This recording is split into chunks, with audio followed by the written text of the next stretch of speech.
now putting the onion into the Great.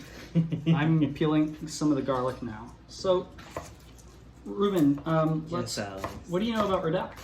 What do I know about or RaDaK? David Kimchi, Rabbi David Kimchi. Is that a leading question? I think you're the expert here. Why don't you give some biographical information? Yeah, so he's originally French, and part of the thing here with David Kimchi is that he falls into we all know about the Renaissance in the 16th century, 14th, 15th century, right, in Italy, or the French Renaissance came a little earlier. So Rashi was kind of one of the forebearers in that. That makes sense, yeah. But what really happened was that this is the time where we start getting novels, so like we have Geoffrey of Monmouth and things like that coming out. Right. So the classical understanding of what is literature, why are they doing this instead of just saying, oh, it's midrash, right? Using midrash as a technique. So really, the real Rashi was the person who kind of triggered that. But Rashi, as we know, relied heavily on midrash Tanchuma to be specific. Right. But his grandson Rashbam also took it to another level, and RaDaK was part of that whole school of thought. This idea that we can use the new novel, both novel in terms of newness, but also novel in terms of like literary techniques for understanding why the Torah. So Rashbam and RaDaK were very much in the same kind of camp. And what was RaDaK a student of Rashbam? I don't think so. Okay. But they were contemporaries, were they? Rough contemporaries. Roughly, okay. Yeah. For part of their, okay. Yeah. So that's just a little bit about RaDaK as a person, or Rabbi David Kimchi, which is his full name explicated. And we're going to give you down the road, Reuben and I have both prepared two different comments on RaDaK, and we're going to discuss them at different points. So mine is from Psalm 88, which is one of the classical songs of lament, and Reuben's is from Genesis 1:26, the very classically troubling and difficult pasuk in which God says, "Let us make man in our image," which has been troubling everyone for centuries. And what I love about this, I'm not going to, no spoilers, but what I love about RaDaK's comment on this verse is that I've heard a lot of different variations on solving the issue of, the textual issue of the possibility of the plurality of God, which is usually people's problem with that verse. I've never heard his approach, and I don't hear a lot of people talking about his approach, so I was very excited to read about it. Right. I'm just to add, I'm bringing mine because Psalm 88 is a psalm of lament, which means that there's a strong emotional valence in the idea that our understanding of God is really important, and it's nice that we can have a good relationship with God, but also talking with God about some of the bad things, and how do you deal with God when you're angry? And I think a lot of people are angry at God, and they dismiss it as agnosticism or atheism, but in fact, you're actually angry at God, and you can't be angry at something that doesn't exist. I'm not angry at unicorns, right? I'm angry at a thing that exists. You can't be angry at a thing that doesn't exist. Right, and anger at Hashem does not preclude either belief in Hashem or reliance on Hashem. I feel like anger is a very appropriate response, especially within the framework of the Jewish tradition. 100%. Just look at our forefathers and forebears. An expression of anger is in many ways more honest than to simply go, either I am turning away completely, or I shouldn't be angry. Let me only express, I should only express gratitude. No, anger is a very appropriate response to express within the framework. Right. And like any good, healthy relationship with somebody, you have both the highs and the lows. And you cannot have a healthy relationship with God if you're only looking at God for the highs, I think. I also feel like having a brit, having a covenant, is two-sided. Right. Absolutely. So if God isn't, this sounds a little facetious, but if God isn't fulfilling God's end of the covenant, you have a reason to complain. Seems very reasonable to me.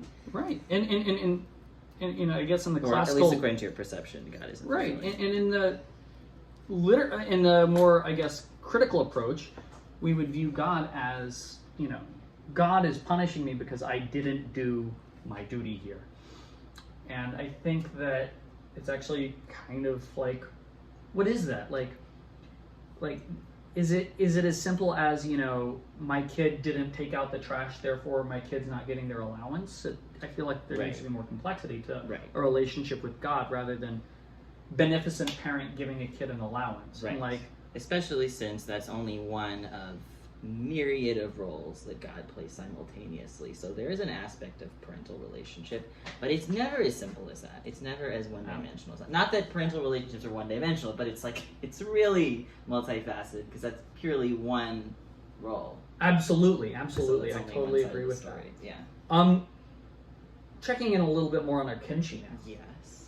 Before we run our blender friend here, our friend the blender. Wait, we need to do the green onions go in there? No. The green onions go in separate because that's a texture. Right, okay. You're now not in frame. Well, you can hear my voice.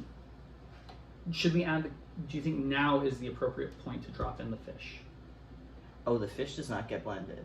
The fish goes in chunks. Yeah, the fish goes in chunks, which you then remove from it once it's fully fermented, and you can actually eat it like a fillet.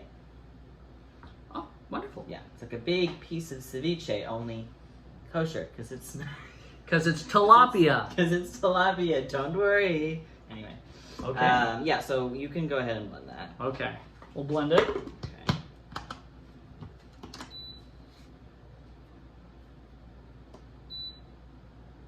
That's really fancy.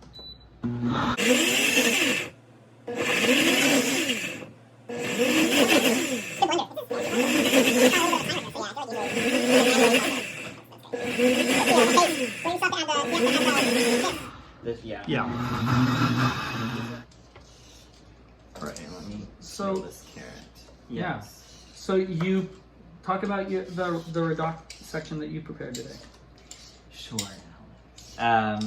So I was just flipping through. I was actually looking at Ramban initially, and I was flipping through Breshit, which, as I am wont to do, because it's full of interesting things. And I came upon the infamous verse, which begins with "Vayomer Hashem Naaseh Adam B'Tzalmenu," which I guess like a loose literal translation would be, and God said, "Let us make man," or perhaps better put, the human being, in our image. So just a quick linguistic question here. Is it Adam or Keish? Could you repeat that again? It's Naaseh Adam B'Tzalmenu. Okay, so it's like, it actually could be translated as person here, right? Yeah, person, human being. Person is probably a more elegant way of translating it as opposed to the human being. You know, some people sometimes do it like earthling or humanoid to point out certain things. I don't It's like a little earthling. Extraterrestrial. Right, but what it does do is it Yeah. picks up on the fact that humanity was created from the Right, Adam, Adama, from the human, earth, right, of course. And I mean that will factor into RaDaK's commentary, actually. Right. But yes, that's so. Let's say that the verse translates to, and God said, "Let us, Naaseh, let us make the human." Or the person. Let's do person. Let us make the person in our image, B'Tzalmenu. right. And I'm sure that anyone can pretty quickly pick up on the potential difficulties. And I feel like the usual, to give more background, the usual medieval and also early rabbinic approach to text is usually to pick up on textual difficulties. Absolutely. And here we have a pretty big theological difficulty, which is what it sounds like God is consulting, like a consulting firm on how to create a human being, and then let us make it. Yeah, in our why image. is this plural? Right. Who is God possibly talking about? And also, why does it sound like it? To me, it always sounds like God is consulting people on equal footing. That's what it sounds like to me. where my head went was whenever I hear that is like the royal we, which of course stems from the French, where you would use something like the nous as a way of saying I singular, but it's a more formal that someone of a higher status might use. Right. So whenever I hear new, though, I think new. No.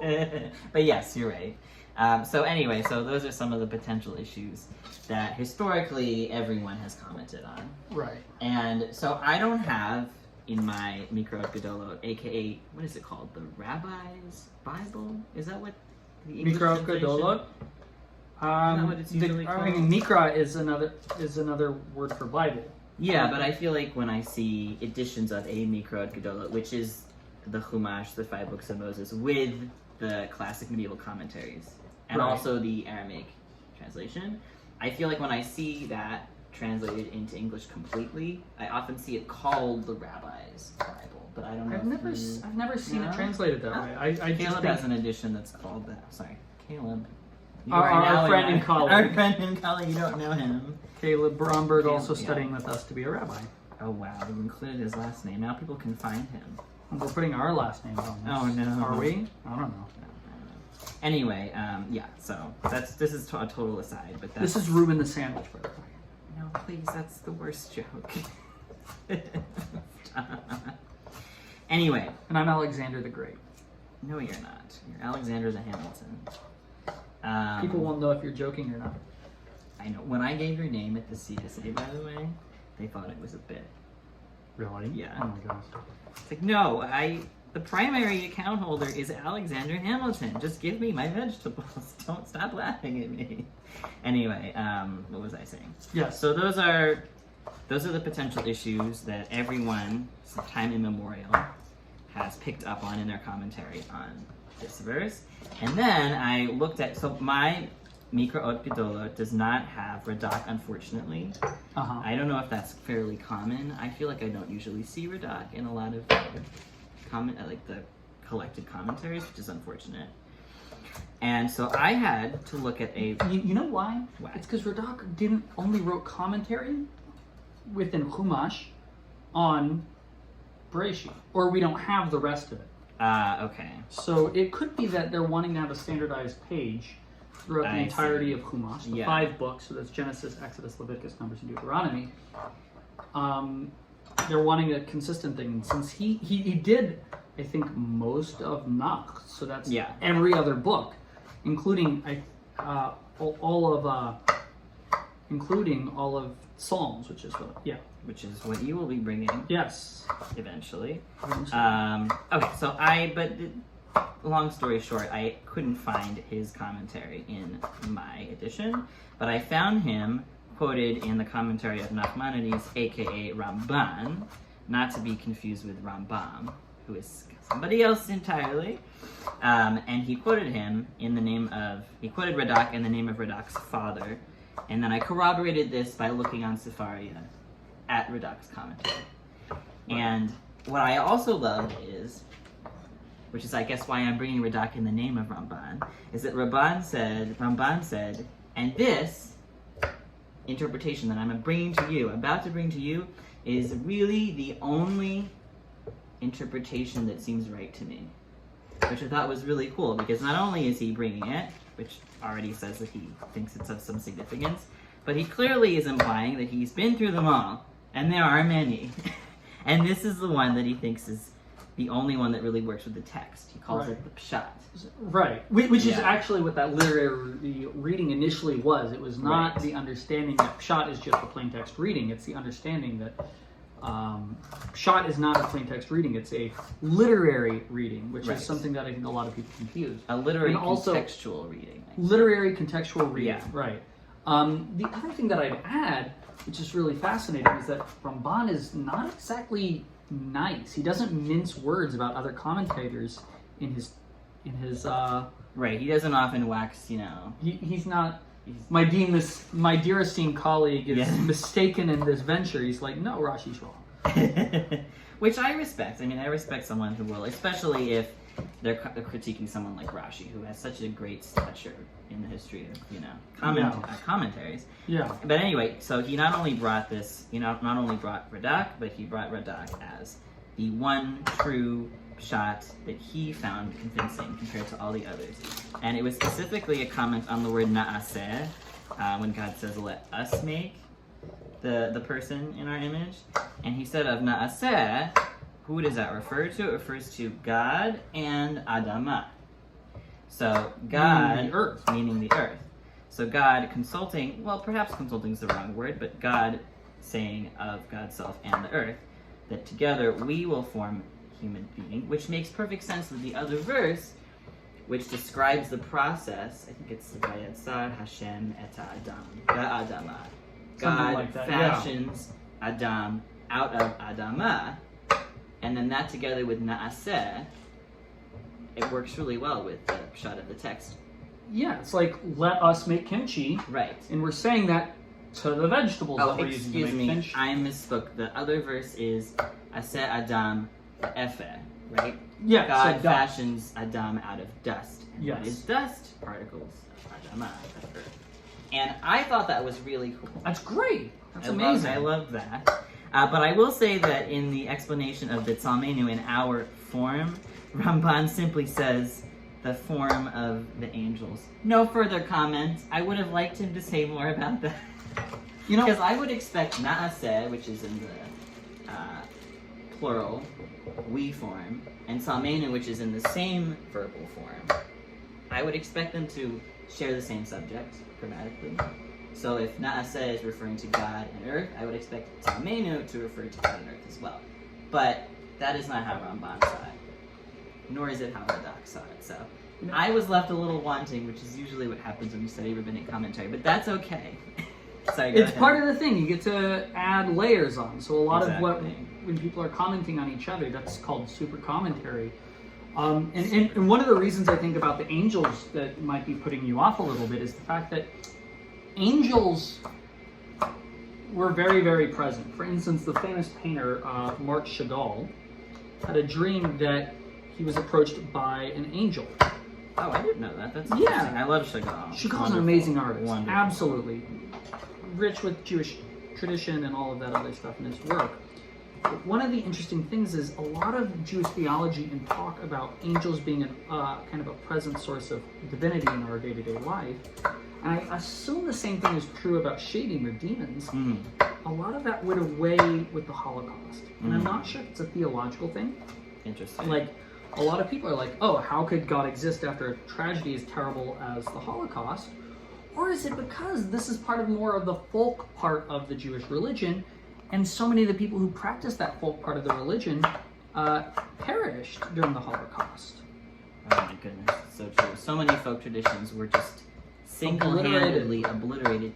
Entire towns. I often think about we can never measure what we lost. It's just really it's astonishing. Yeah. Yeah. What's troubling to me is. But Tzalmenu is referring to the angels. So God says, let us make Adam in the image of the angels. That doesn't explain why Tzalmenu is we, grammatically. Does that mean that God shares the same form as the angels? I was under the impression from, Yecheskel, Ezekiel, and a lot of other books in the Torah that the angels do not have a human form. Right. Necessarily. Maybe some of them, maybe the Seraphim. And maybe, as we also know, angels can take many different forms. Angels are usually understood as a fiery being. Yes. Right? Like that's why Seraphim, burning ones. Yeah, or like intersecting spinning wheels of fire with many eyes. I don't think people resemble those. So there are several things that trouble me about that. Not necessarily theologically per se, but it just, I feel like if Tzalmenu refers to the angels, what does that say about God? What does that say about us? I have a lot of questions. Ramban did not answer them for me, which is okay. Ramban did not, but I guess I have a pushback on RaDaK's commentary here, which is go for it. If it's making it in our image and we're talking about the soil, which is what he's talking about, I don't look like soil, you don't look like soil. There's no one I've ever met that looks like soil. Well, he was commenting on Na'aseh, so meaning who is it that God is, who in conjunction with God, who or what in conjunction with God is creating Adam. It's God but using... it's not for B'Tselmenu. No, that it doesn't work for B'Tselmenu. But for Naaseh, it would be God using God's previous creation, which then became the building block of our existence, which is Efer, soil, Adamah. But it doesn't work for B'Tselmenu, which is difficult for me too, because that's the second half of the same verse. And it's the same verbal form grammatically. It's a we form. Yes. Oh, you're almost done. When you're done with that. You got me talking. No, I don't know what I'm doing. There's a reason why you prepared this.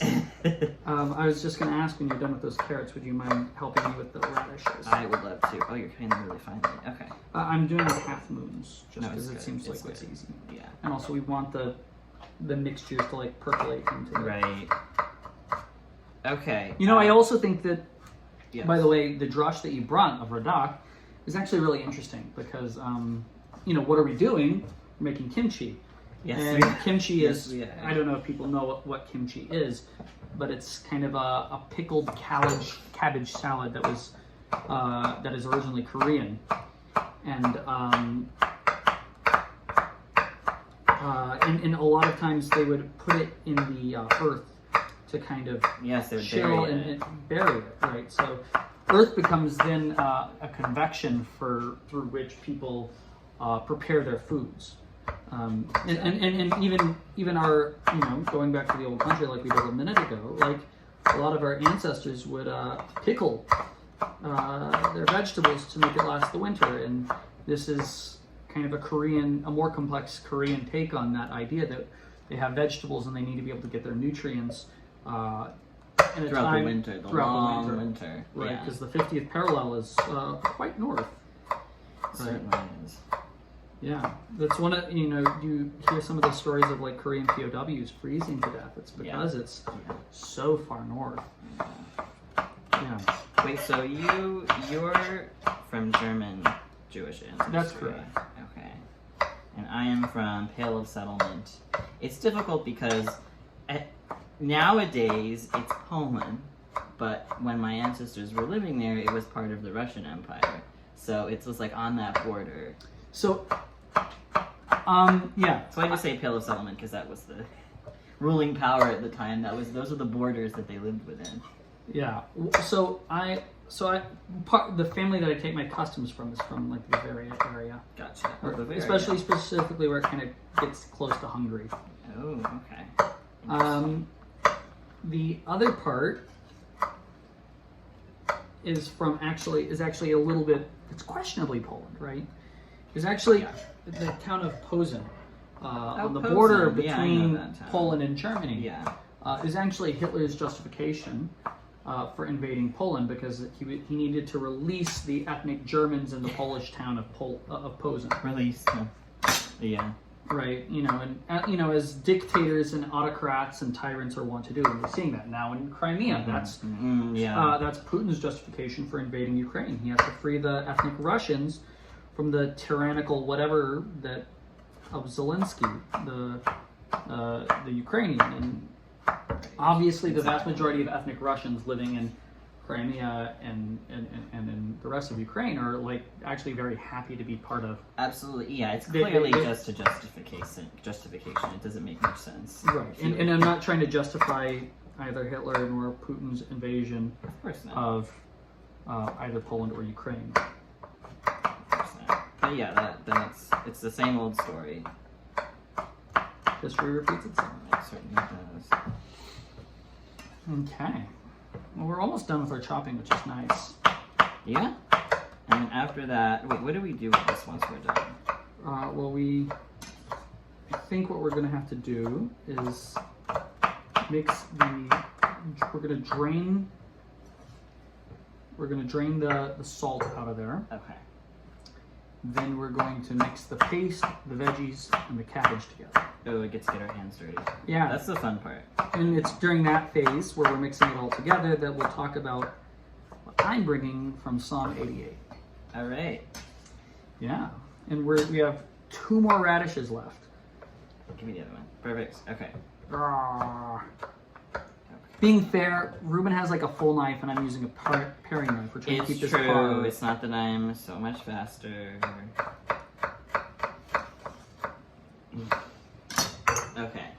All right.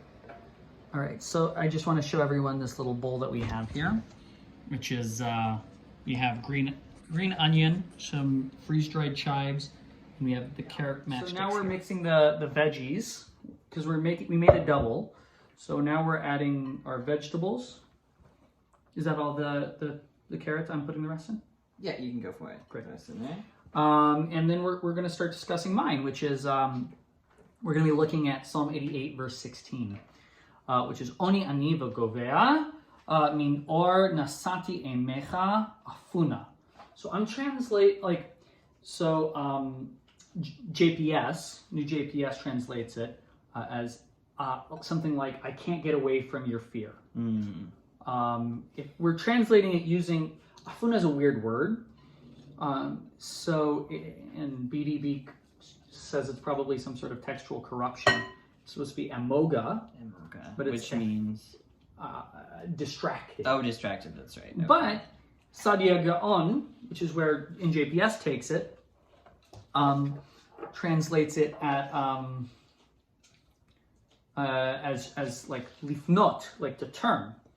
This idea that and it would be something like the cohortative, I may turn, I will turn, which is a kind of right. But there's also a form where if a direction ends in as you know, meaning ends in hey with a comma. With the commas following it, right. It becomes directional. So this comes in most famously in Genesis 12, where it says Ufarasta Safona v'negba yama v'kedma. Right. This idea that sounds. Right. Safona, northward, Negba, southward. Right. So I might, I am carrying your fear. I am carrying your fear where I turn, in every direction I turn, right? And RaDaK Kimchi here says that you're choosing, because I do not harness your yoke from upon me, unharness your yoke from upon me, right? This idea that you're not unloading yourself, you're not unburdening yourself, you're choosing to carry that like fear of God with you. It's scary, but it means that even though, and he even goes further and says, I know you won't save me, but I'm still taking this fear with me. Right. I'm choosing to take that on. And I think that's a really, really powerful imagery in the sense that, like, you cannot stop your feelings about God necessarily, nor should you try to run from them. Don't suppress your fear or anger. And things might not always work out, and God's going to do what God's going to do, and what's going to happen is what's going to happen. Right. But how you act and how you feel, maybe that shouldn't be changed.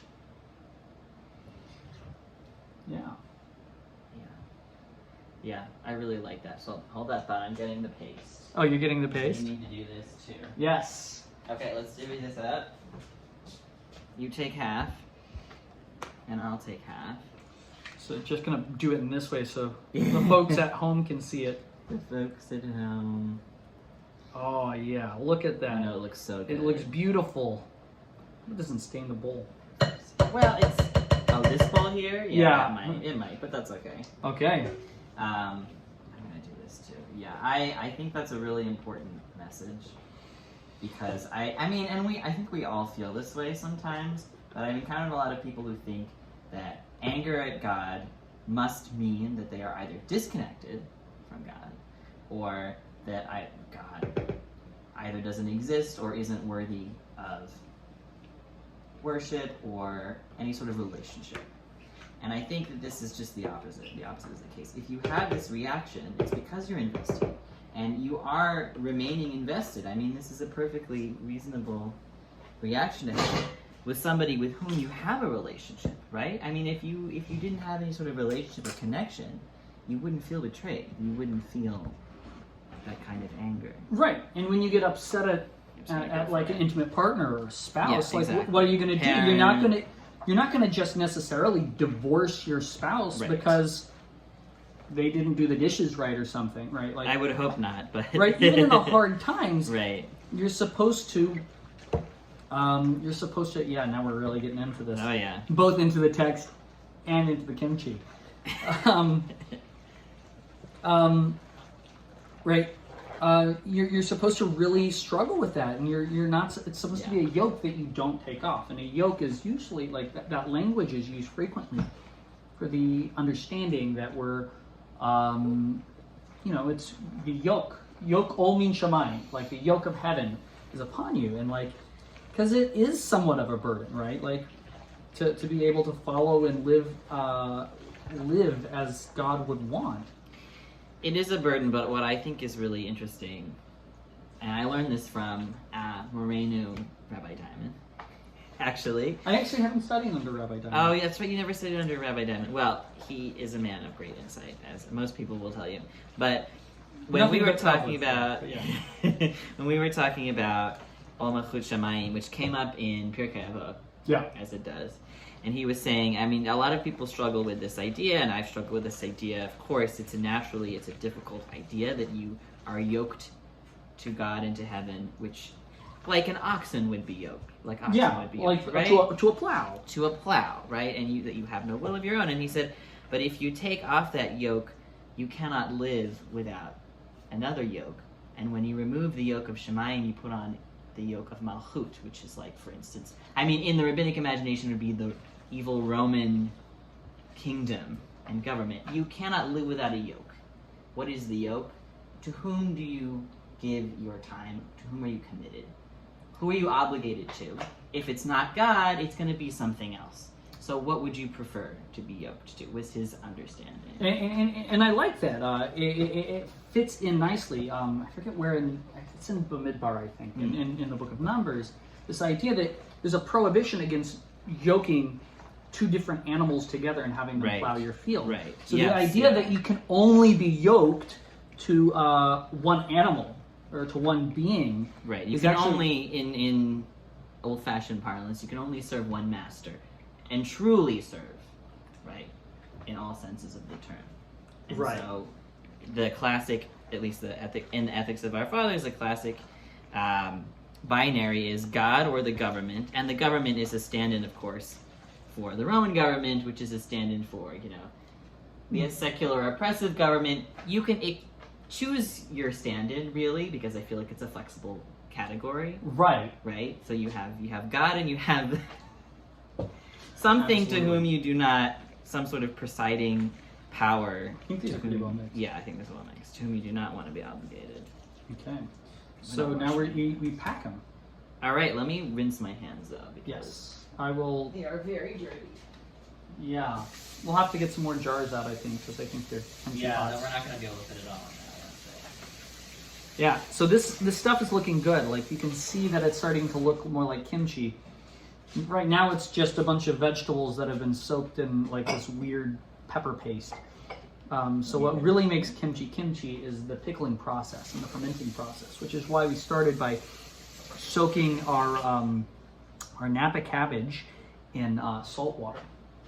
Oh, we should give the fish, I think, a pass through all of this stuff. So maybe here, take some, take half. Here, yeah, just let me do the pass. Okay, there you go. Yep. And I'll put this in here. Oh, yeah, just because you don't want to get your hands dirtier. Just drop it in. Oh, okay. That was my motivation. Gotcha. Hopefully I don't lose any of these. No, I think it'll be fine. Okay, so I'll add this in.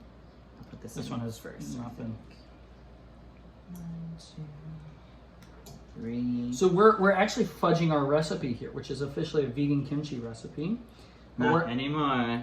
Not anymore, because this is momish tilapia now.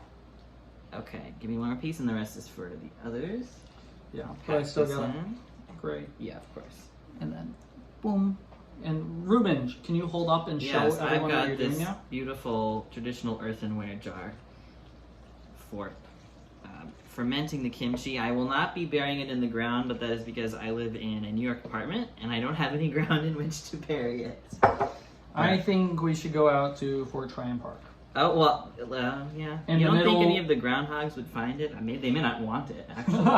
They probably wouldn't want it. What are you talking about? I love finding earthenware jars full of kimchi in the middle of the park. Yum. Yeah. I think, oh, there's some of there's a little more tilapia, and a little more. Gotta really pack it in there. Yeah. You want to deoxygenate it as much as That's possible. right. That's right. Oh, wow, you sound so scientific. Oh, yeah. That's me. Alex the Science Man. You even have a theme song. Amazing. I totally stole that from Bill Nye the Science Guy. It was part of the bit. Come on. Okay, so I think I probably can't fit any more in here. Okay. A little bit more, just a little bit more. And I'm curious. Yeah. We won't use an earthenware pot, but we will use a special Pyrex that my family calls Errol.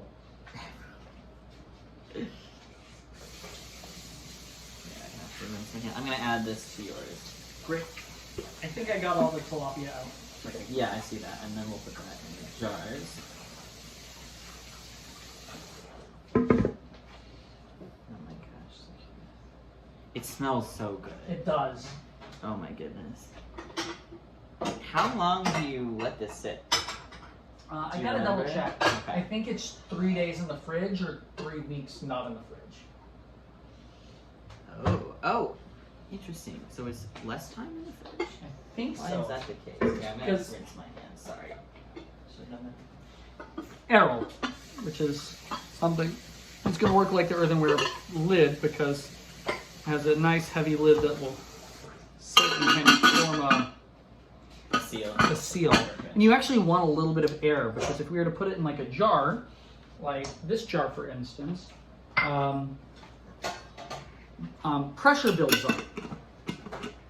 So Right, you when have to something burp ferments. it. Yeah, you got to Yeah. burp it. And yes, that is Batemte garlic dill pickle jar because we are Jewish. Indeed we are. Okay, let me help. Let me just do this. I have to double check. Maybe it's 3 days outside. I feel like that makes more sense. Absolutely. I would assume that in at room temperature or even in the heat, it would ferment faster. So you're putting the tilapia down at the bottom, right? I put it at the bottom because I feel like then it's going to have more of a chance to really ferment and soak in all those delicious flavors. Yeah.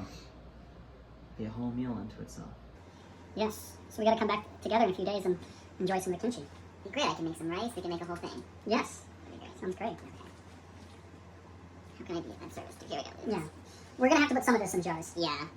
We made so much, and you just doubled the recipe. Yeah, we made a double. It's okay. I can eat a lot of kimchi. I'll go through it. And we're friends. Oh! I think I got some on your shirt. Where? On the elbow. Your right elbow. Okay. Our laundry room is being renovated right now. It is okay. I will go home and soak it. Okay, I want to put one more handful in there, and I think the rest should go into a jar. I should have brought I have like a chef's jacket. Oh, fancy.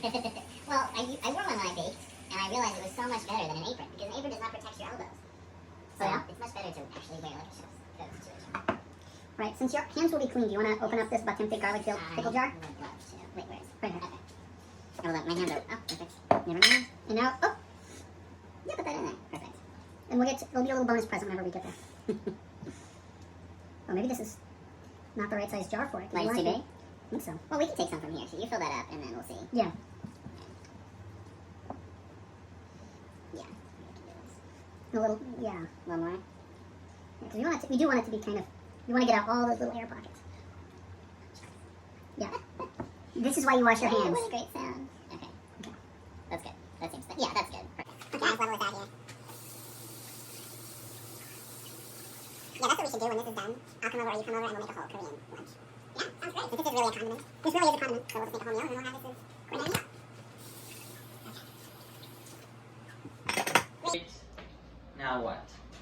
Now I think we say goodbye to our viewers at home. All right. Goodbye, viewers at home. Thanks for watching. Thanks for watching.